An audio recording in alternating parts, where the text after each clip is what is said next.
Daniel chapter 6. Darius the Mede decided to divide the kingdom into 120 provinces, and he appointed a high officer to rule over each province.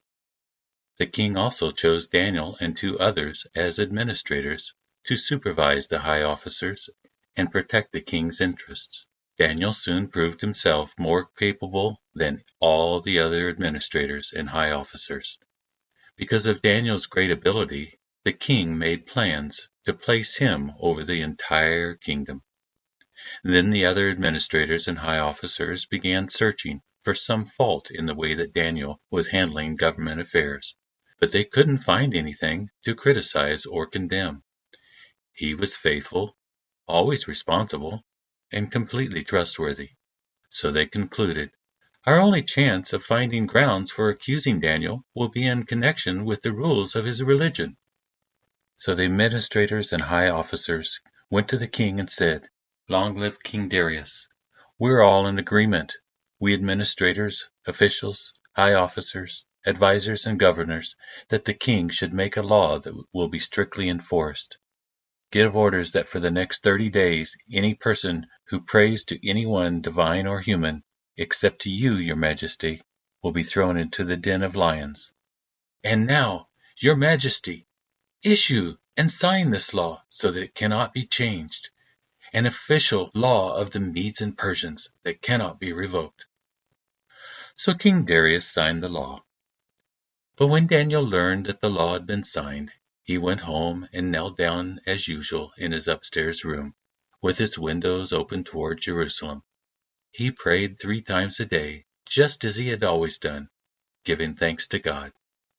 Then the officials went together to Daniel's house and found him praying and asking for God's help. So they went straight to the king and reminded him about his law. Did you not sign a law for the next 30 days that any person who prays to anyone, divine or human, except to you, your majesty, will be thrown into the den of lions? Yes, the king replied. That decision stands, and it's an official law to the Medes and Persians that cannot be revoked.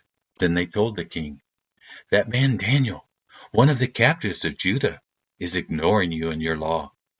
He still prays to his God 3 times a day. Hearing this, the king was deeply troubled, and he tried to think of a way to save Daniel. He spent the rest of the day looking for a way to get Daniel out of this predicament.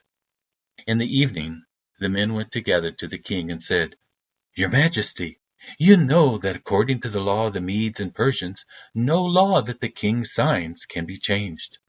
So at last the king gave orders for Daniel to be arrested and thrown into the den of lions. Then the king said to him, May your God, whom you serve so faithfully, rescue you.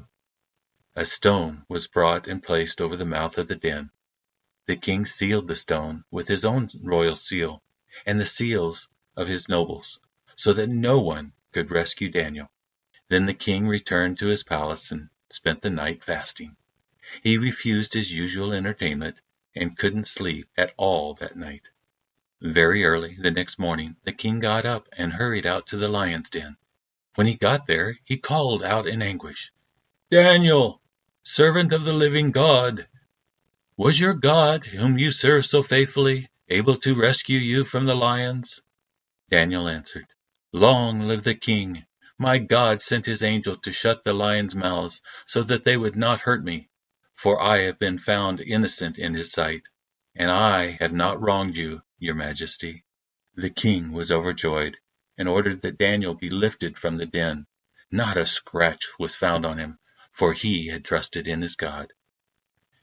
Then the king gave orders to arrest the men who had maliciously accused Daniel. He had them thrown into the lion's den, along with their wives and children. The lions leaped on them and tore them apart before they even hit the floor of the den. Then King Darius sent this message to the people of every race and nation and language throughout the world. Peace and prosperity to you. I decree that everyone throughout my kingdom should tremble with fear before the God of Daniel. For he is the living God, and he will endure forever. His kingdom will never be destroyed, and his rule will never end.